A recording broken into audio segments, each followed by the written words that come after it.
Okay, welcome everybody. Thanks for joining us this evening for our very first ACHPER Google Hangouts. We've got a collection of fantastic teachers here with us tonight to share their teaching practice and pedagogy around using technology in the classroom. It's a fantastic opportunity for us in Tasmania and replicating what's been done in Victoria with a couple of outstanding PE teachers over there and heads of IT.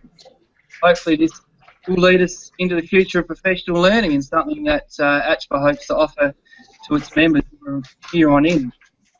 So I'll just introduce us all. We have Anita Welsh joining us tonight from Ogilvy High School in Hobart, Tasmania. The wave, Anita. We have Tim Hordle. Tim is a teacher from Ogilvy High School as well. He's an English teacher but heavily into using IT. Got Kai Vincent from Hewinville High School, teaching PE and outdoor ed down there. Thanks for joining us, Kai. And from the University of Tasmania, we have the legend himself, Vaughan Cruikshank, who'll be guiding us through some stuff later on. So Anita's going to take us through some work with archery and video feedback. Kai's going to have a look at Evernote and how he uses that in the classroom. Vaughan's going to look into Socrative, how he uses that.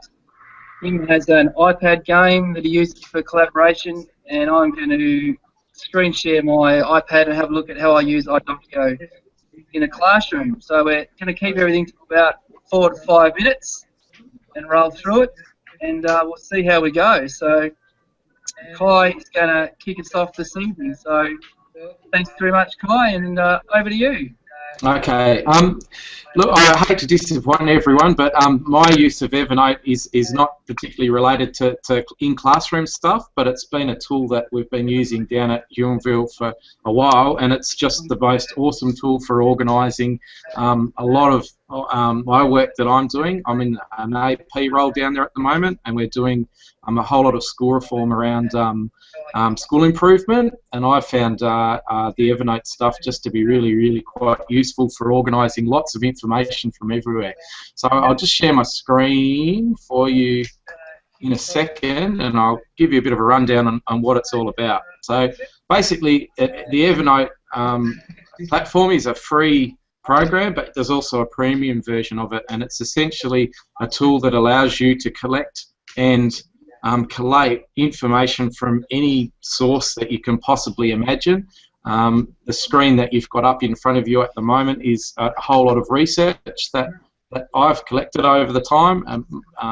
I've had a bit of a history of having the messiest desk in the entire school and probably the country as well. This has allowed me to get rid of some of that mess a little bit and organise everything that I've got.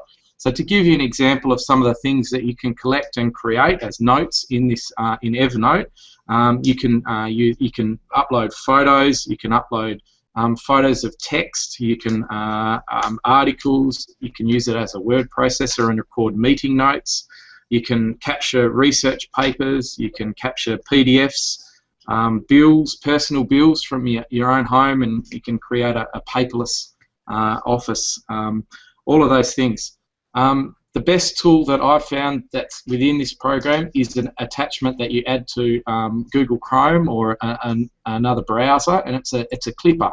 So basically, when you come across an article or a research paper that you like the look of, you click the clicker and it will clip the article to your thing, your Evernote account, and you can basically then view it on any device that you've got Evernote installed to, so on your iPads, on your desktops, on your mobile phone, and you can view it and do all sorts of things with it.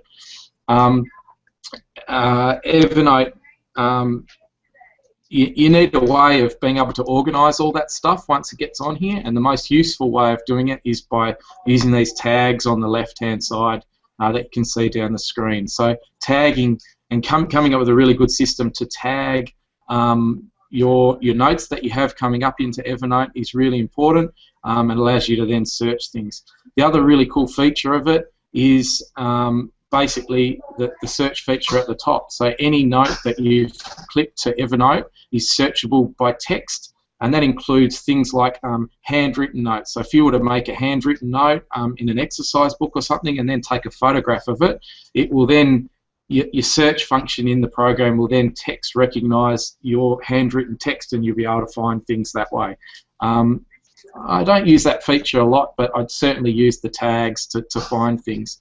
It's just coming across really good stuff on the internet, or finding articles that you like, and then being able to click them and have them in one place. When you want to refer back to them in a staff meeting or whenever, you've always got them there, and you don't have to go digging through the mess on your desk to be able to locate them.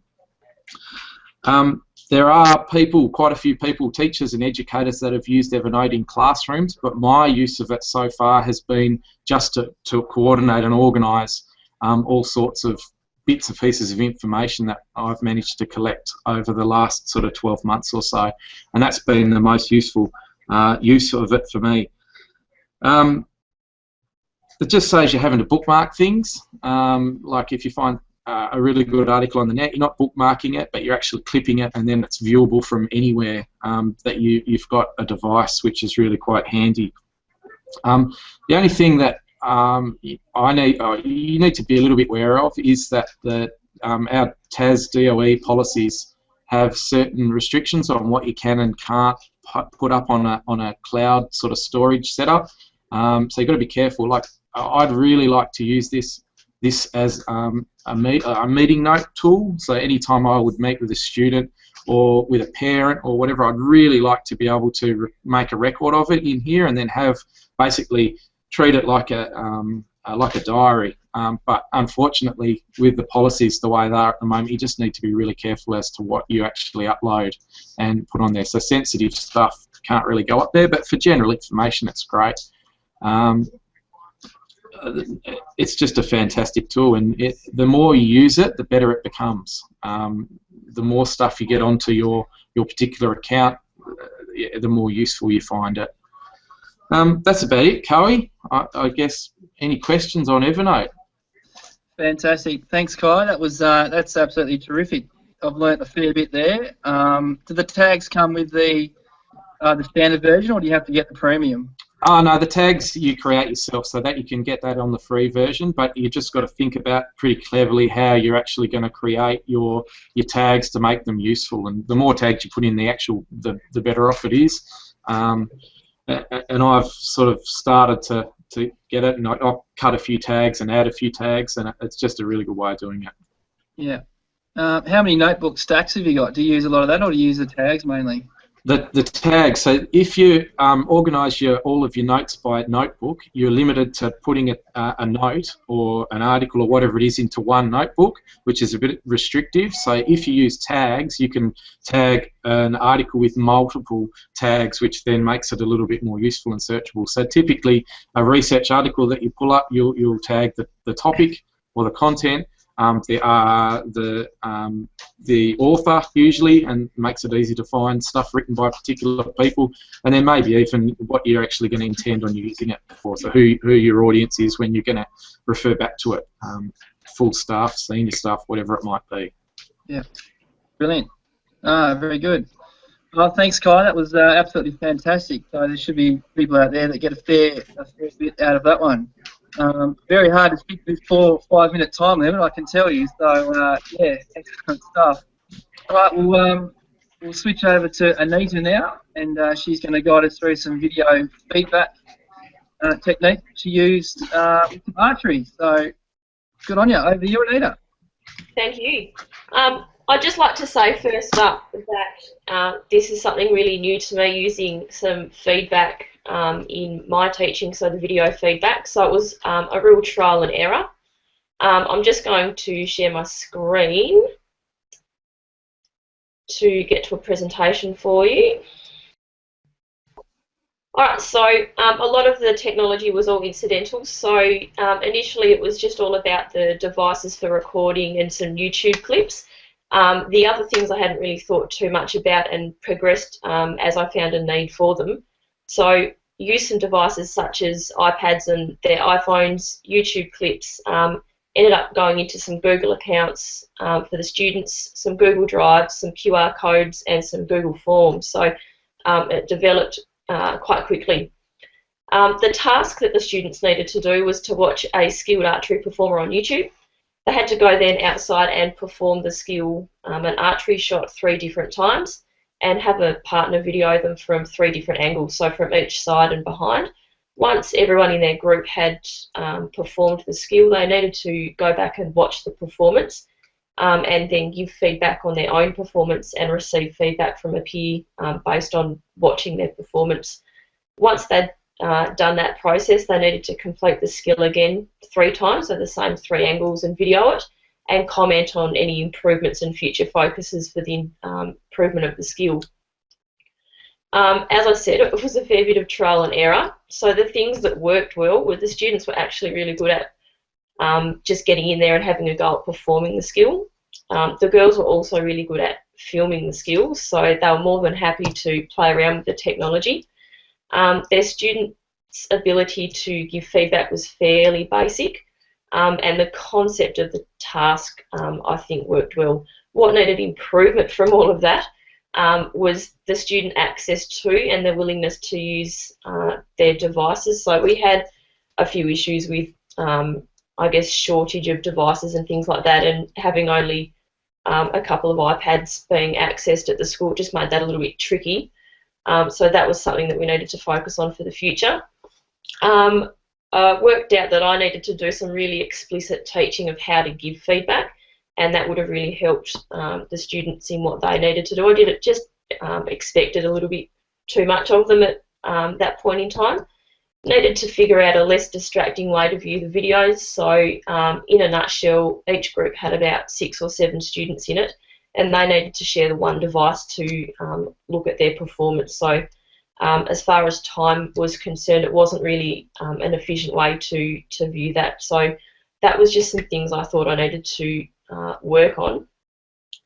So for the next part of it, tweak the task a little bit. So needed to figure out a way to share the archery videos, and after talking to Anthony, racking our brains a little bit, we needed to work out a way to not share them publicly because we only wanted the girls to see them. So we managed to upload all the videos onto Google Drive and had each of the students create a Google account so we could get them to access those. So that was quite an effort in itself.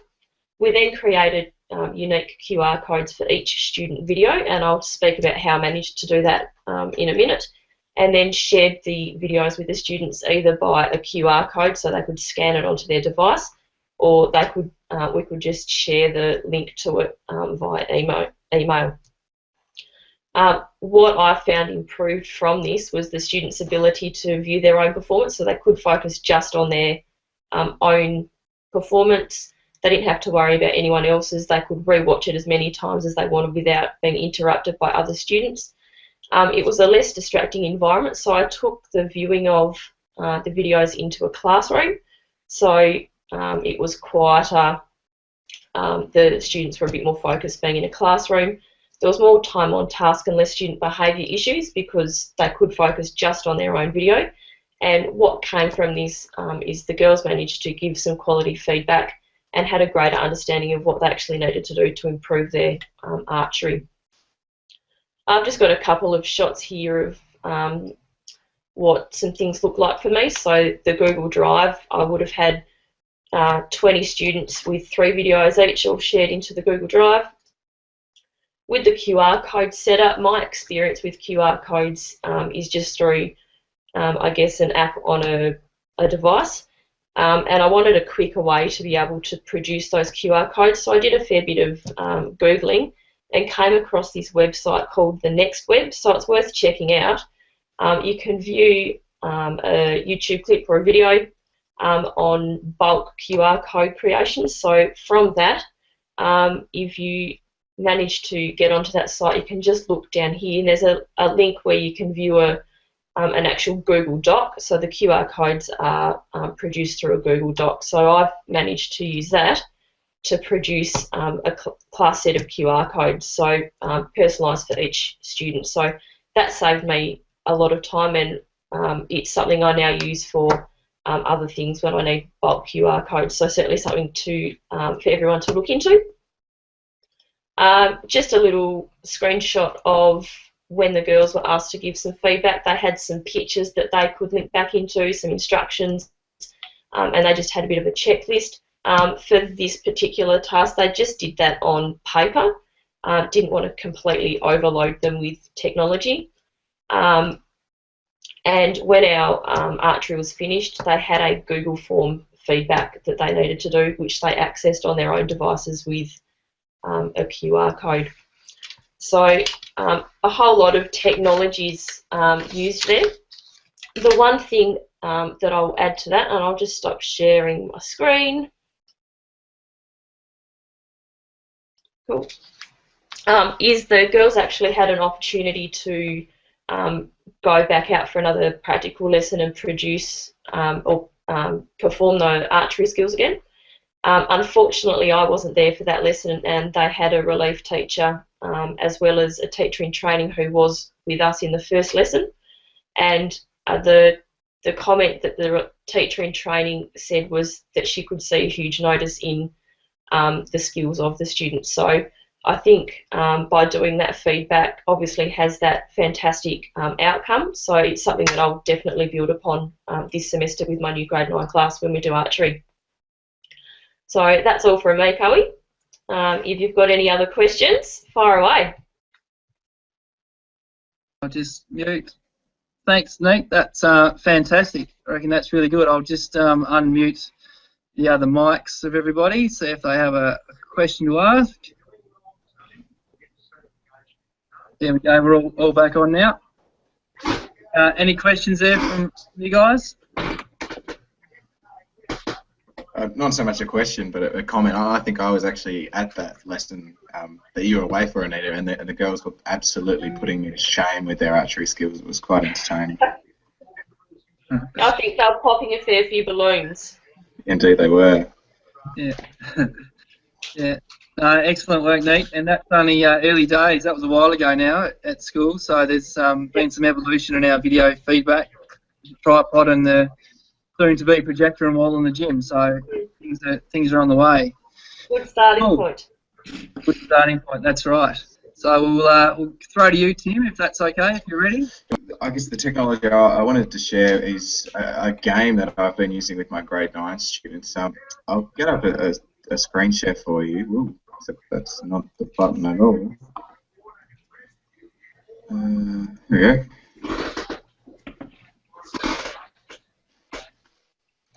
we go. All right. You got it, Tim? We're awake. So the game I want to show you is a game called Space Team. It sounds like an incredibly nerdy operation, but actually it's a really, really good way of coordinating students to really start thinking about what sort of communication skills allow a team to work together. Basically what the game is a game that runs on iOS and Android devices, where the students get to experience being a member of a space team, as we'll say. It's a 38 megabyte file which you can download for free. It's fantastic because you don't need a username or any account in order to run the game. And the idea is that you sit in a group of either 2 to 4 players, and you undergo a series of missions where you receive a whole bunch of instructions that are highly chaotic, and if you can't work as a team, you're not going to be successful in playing the game. The game runs either over Bluetooth, so you can get together in a little group with either your iPods or iPads, anywhere really, or over a local Wi-Fi network. Unfortunately, you can't use it over the internet, and it is a bit limited in that you have to be accessing the same router.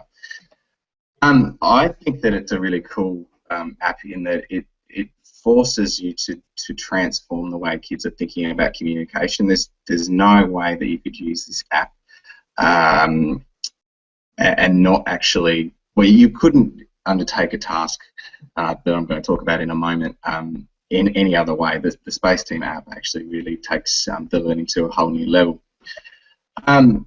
What happens, and what I've got here is a photo of 2 of the screens that you could see as players, is that during the game Players have instructions that pop up in front of them. So you can see that at the top there, player 1 has got the instruction of coddle the humming bolt, while player 2 has the instruction of increase the volt stock to 2. In the bottom part of the device, you can see a whole bunch of different controls or settings that need to be changed. And the important thing to notice there is that the humming bolt appears on player 2's screen, but player 1 has that instruction. So the only way that you can actually succeed at this game is to speak to the other players. And if you don't speak to the other players, obviously you won't be successful. When you actually get together with a group, it becomes really, really obvious very quickly that if you don't work together and talk, have a bit of a system to the way you communicate, you're not going to be successful at all at playing the game. I've used this really successfully with my grade 9 girls. It sounds like a game that might be a little bit, I guess, more oriented towards boys, but what's really fantastic about it is that as soon as you start playing, it becomes more about talking and communicating, and the fact that it's set in space and a little bit nerdy becomes almost completely irrelevant.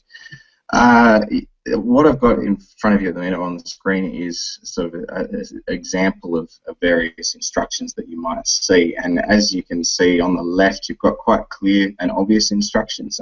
It's simply reading words, but as you move along to the right, the instructions become more complicated, and the kids have to start describing images that might be unfamiliar, so they would have to really think about what way do I need to describe my instruction that will be easily accessible and understandable by the people that I'm playing the game with.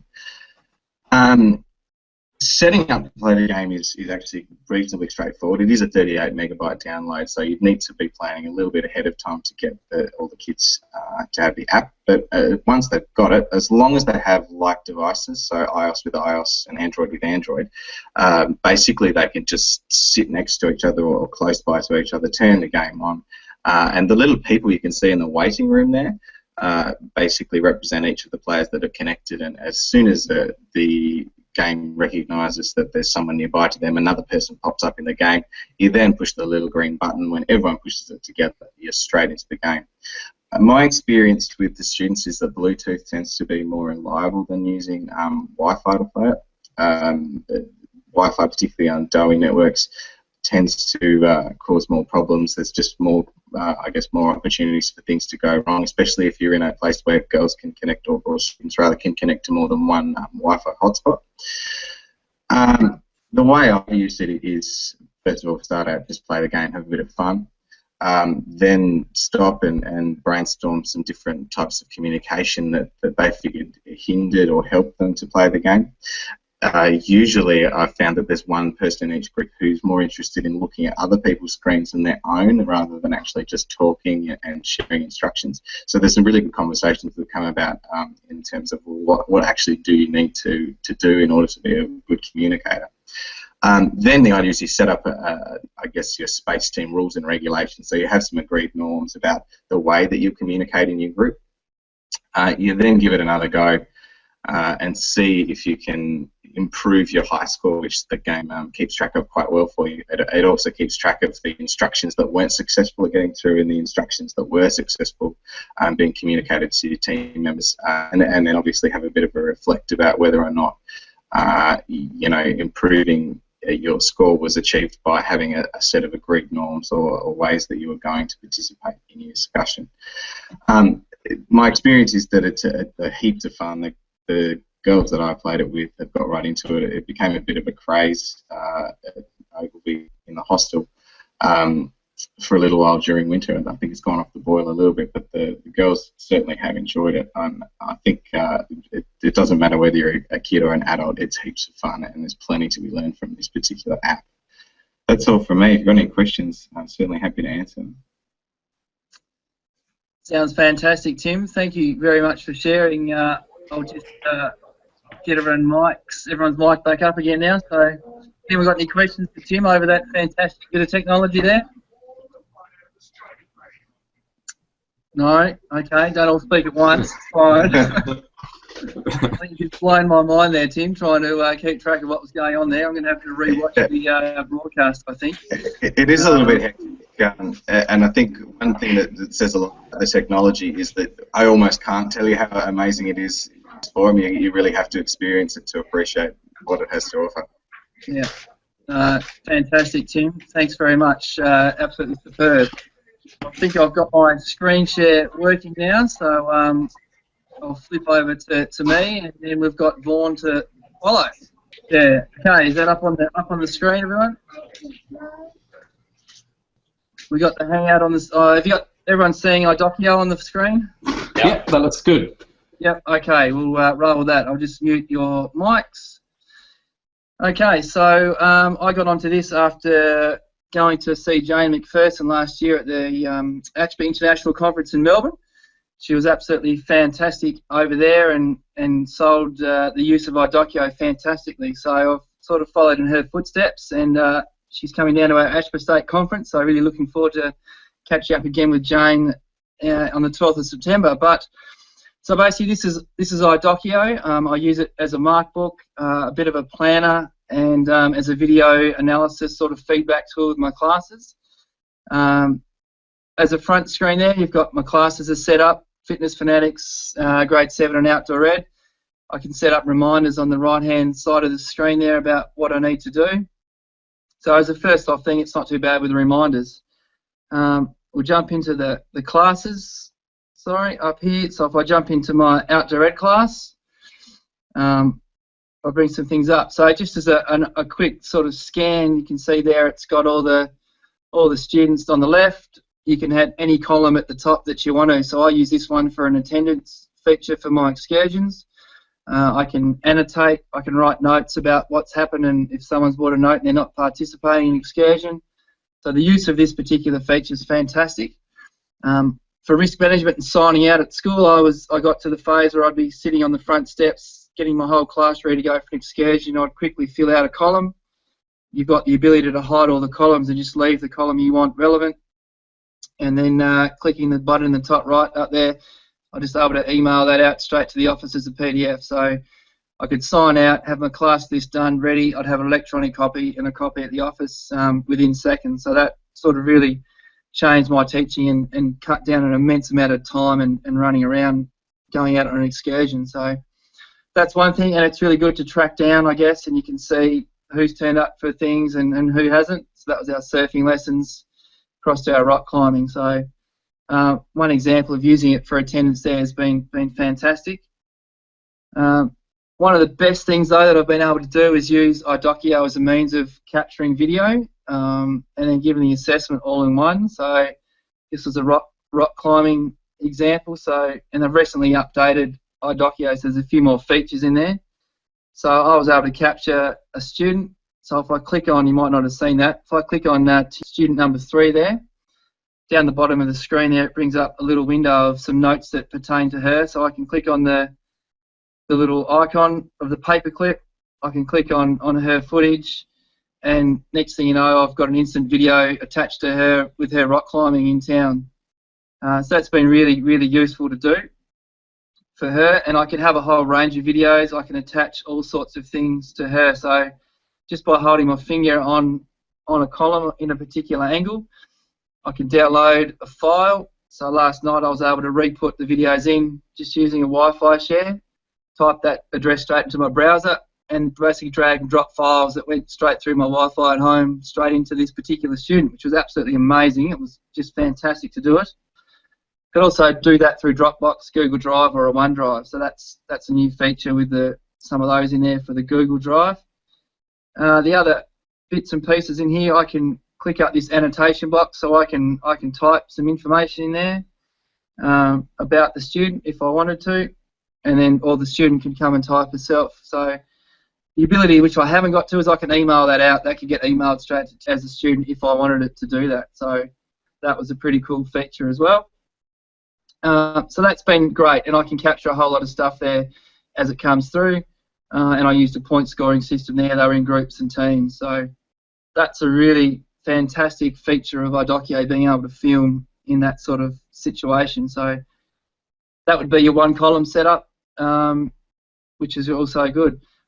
Fantastic thing, and I might just jump back to my grade 7 class that I had this afternoon. So the next evolution here, that looks pretty blank, but they're not real great videos, but I was able to capture for our work samples a video in here. So there's a video of a movement sequence. Pretty basic stuff. But the next evolution that I can do then, which I've done before, is get that student in the classroom to sit down with me and then have a look at her video and then type some text in as a immediate feedback. So I'm getting student self-assessment straight onto my iPad as my markbook, which is pretty good as well. In terms of actually setting up some assessments, I'll just do one really quick example. So I can click on up there, I can add a column. In here I can choose the type, so I can just call that assessment. Really easily, I can give it an editor, so if I want to choose, I can have all these features up here, and you can create whatever you like. So I've got a grade selector selected. I can go to grade type, and I've set up a Australian curriculum one for us to use. It then pulls up a column. I'll just change the colour of that really quickly. Done, and then I can double click very easily and things will come up and you'll be able to see what's going on. Yep, there we go. So just a double click, I can just give a very quick above the standard, etc. Done, save, and you can just fill them all out as you go through. So that's just an amazing, really quick assessment tool, which is fantastic. If I save that, I'll jump out of that one. So to set all that up, you can get in here to your grade types in here and you can create your own and add your own. So I've done the Australian curriculum as a text. You can set up your own rubric however you want or use the ones that are already pre-designed in there. So that's fantastic as well. As a planner, I don't use this much because my life is so hectic. I tend to use my Outlook diary to do most things, or it's on the hop in my job at the moment. But as an idea, it can look like that. You can get to your schedule in that way, so you can see your week and when you got your classes. Obviously, I'm really busy during the week with 4 classes on, and then you can get into actually having a look at what was done. So if I jump last week, if you're going to do stuff in there, and there's my grade 7s, then you can type in there what you did for the lesson or as a review, or you can obviously plan ahead and do all sorts of those wonderful things that we'd love to do if we had time. So that sets it all up. Another feature is your calendar, which is in here, and you can set up your sequences on the right there. I've set up a sequence for my classes on Monday, Wednesday, Friday. You can have special events in there. You can have all sorts of things, and you can email all those sorts of things out as well. Even further, you've got the resources tab, and that brings up a whole list of all the resources you've got in your iDocument. So all the videos that you've got, all the pictures you've got, any file that you want to add to a student, you can put it all in here and do some pretty cool things with it, and you can export them and open them in different things. So I can export that video to Google Drive and do all sorts of things with it once it got out. So as an assessment planning tool, it's been really useful for me in my teaching so far this year. My soccer, I guess one quick example was I had the students, I filmed just as a practice one day, filmed some soccer, so I was able to put some bibs on some students. I had someone there just to film and track a particular student using our iPod. So we're watching the girl there in the blue. The next lesson in health, I gave some questions out, and she sat next to me, and we just cycled through those kids that I could have in the lesson, and they just gave some feedback on their video as they watched it using my iPad. So that was another really good feature what I talked about early on. So I guess that's the basics of how I use iDocument. I think it's a fantastic tool. Our students aren't quite into the emailing sort of sphere really, they're more into social networking, but the ability to email things out of here would have been absolutely brilliant. So that would be an evolution. I'm sure that's happening around the world in all sorts of other things with that. There's so much more to it, but I'm running out of time. I've got all my classes in here. I can add class pictures if I want to. Which is great as well. I can do seating plans and all sorts of stuff. I can click the button there and go, right, that student's up, so it's a random student selector as well. So, but running out of time, so we'll leave it there. Thank you for listening. Hopefully that was a bit of an insight into using iDocument. Yeah, that's my part done and dusted, so thanks for listening. I'll just unmute your mics, guys, and if you have any questions there. How big is your iPad memory? How much does iDocio use? Not the videos are really low res, which I found out today. We had a standard camera on another iPad filming and using the iDocio, so the footage is pretty low res. There's not a lot of room left on it, but I imagine if you did a lot of video, you'd fill it up. The advantage I found out last night is that you can pull it all off, and then it takes a little bit of time, but you can quickly just add all the video footage back in using that Wi-Fi feature if you needed to down the track. So chuck it all on an external hard drive, and then when you need it, you can put it back in there if you wanted to. So, yeah, cool. Okay, last but not least, Vaughan, over to you, mate, and let's have a look at another bit of technology, which I believe is called Socrative. Yeah, thanks, mate. Tonight I just want to have a quick chat about Socrative. I'll just get you all to log on to www.socrative.com. Should be able to see that. Can you see that site up there now? That's there, Vaughan. We're all set. All right, so you just need to go to the student login and then type in 636049, okay, which is my teacher room number, and then join that room.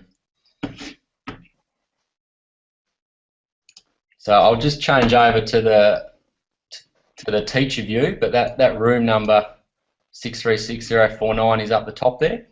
So just while you're all logging in, Socrative, it's a website and an app which lets you create and run quizzes and polls. Your students do need their own devices, or at least be in a computer lab to do those quizzes. There's quite a few things you can do on here, but just because of time tonight, I'm going to skip all these things and just assume that I have made a quiz and I'm going into class to actually start that quiz. Okay, so I just choose the quiz that I want. There's a few options here as to who chooses, basically who chooses when and how students get the next question. So anything from student paced up to teacher paced, and a few other features here which are quite self-explanatory. But just because of time tonight and the fact Cowie took so long, I'll go straight into the quiz. Okay, so you should get a student screen that looks like this. So you just need to type in your student name. You can obviously use student numbers if that's what your school does, but then you are straight into the quiz. So a student just needs to click on the answer they think and then submit. And because I've left the feedback on, you'll immediately get feedback about whether you're correct or not, and if not, what the correct answer is. Second one's a true-false, so again, just click on what you think and submit, get your feedback. And then the last one is a short answer, so you'll need to actually type in your answer and then submit. So while you're doing that, I'll just bring up my sort of teacher dashboard, and I can see in real time all my students and how they're responding to all the questions. So colour-coded green for correct and red for incorrect. And if you want to bring this up during the quiz, if you're doing a teacher-paced quiz or after the quiz to provide a bit of feedback, you can just click on that question and then bring up a graphic and see how many students have answered that question. So hypothetically, if you saw that a heap of students that incorrectly answered C here, that's a really good graphic for a teachable moment about the difference between Australia and Austria, for example. Fairly similar graphic with the true-false. In terms of the short answer, obviously students have actually written answers in here, so you've got the options of showing names or just showing answers if you want to see what students have written but still let them keep that anonymity. So it looks like the guru Nathan Horn's got the vote there. So sorry Tim, I'll just finish that quiz up now just because of the time limit. So once you finish it, you've got a few options as to how you want the results. For tonight, I'm just going to choose download and choose the whole class and the individual, but you can see there are some other options there. And then I'll just submit that. So I'm just going to show you a couple of the different output, which is one of the reasons that I really like Socrative. So basically, the first one it does is just a class spreadsheet. So I've got all my students in column A here, their total score, number of correct answers, and then what they've actually answered for all the different questions. So obviously this is just a short little demonstration quiz, but if you had, say, 50 different multiple choice questions going all the way along here, the fact that Socrative will actually work out their score for you immediately is going to save you a lot of time, and that's something I really like about it. The second thing, if I just go, it also gives you an actual sort of output for each individual student if you select that. Okay, so for every student it gives you basically what they answered for each question and whether it was correct or not. So this is perfect for just chucking straight into a folder or portfolio for that student, maybe even emailing it straight back to them so they've got that immediate feedback. Also great to take to parent-teacher night as, you know, evidence of that student's learning. So basically those two different outputs are one of the main reasons that I like Socrative so much and do use it in class, because it just saves me a lot of time. I think I'll stop there just because I'm trying to keep within the within the time limit, unlike some people on here. Yeah, good on you, mate. Thank you. Lovely. But yeah, so if we do this again, I'll probably show people a few other different things about Socrative, but that's just the main thing there for tonight. So, any questions? Not for me, mate. Do you have kids accessing that in the classroom on their phones and things like that? Yeah, so predominantly my students just bring iPhones to class. Some have iPads, but not many. Yep. So depending on what sort of devices your school had, that's what they could use. Otherwise, I've had students talk about the fact they could just take their whole class to a computer lab and actually run it through the website. So yeah, you've certainly got a lot of options there. Yeah, fantastic, fantastic. And did you know you can change your room name to your own name as well? I didn't know that, and I haven't bothered to try that, but I might do that in future. Yeah. Yeah, up on the top right-hand side near the menu. Young Anita put me onto that one a couple of weeks ago. Yeah. So you can just click on my Socrative room's like called Mrs. Welsh's class or something like that, so you can make it quite specific so that the students will actually remember it. Yeah, I try not to put my surname in anything though, because then my students can't do anything with it. So I've just kept mine as the number for now. But yeah, I'll definitely look into that. Yeah, cool. Excellent. Well, thanks for sharing, Vaughan. That was very short and sweet compared to the previous one. Yeah. Okay. That wraps up our first ACHPER Tas Hangout, everybody. So thank you for the people that were viewing this online. We've had a few viewers there, and thank you to Anita, Tim, Kai, and Vaughan for sharing the use of technology. And we'll have this up on Facebook for ACHPER and the Twitter account. Everything in the next half an hour, so we can share it and everyone can have a look and see what the future of professional learning holds. And the next one we're going to host from the president of ACHPER's House, Tim Medwin, so we'll be doing that post the conference. And we're also looking at doing exactly what we've done with Nathan Horn and his IT session at the ACHPER conference. So stay tuned for some more coming from ACHPER Tasmania. But for a Wednesday night, that after almost an hour of getting this right and me talking for way too long, it's time to sign off. So thank you everyone, and I'll stop the broadcast.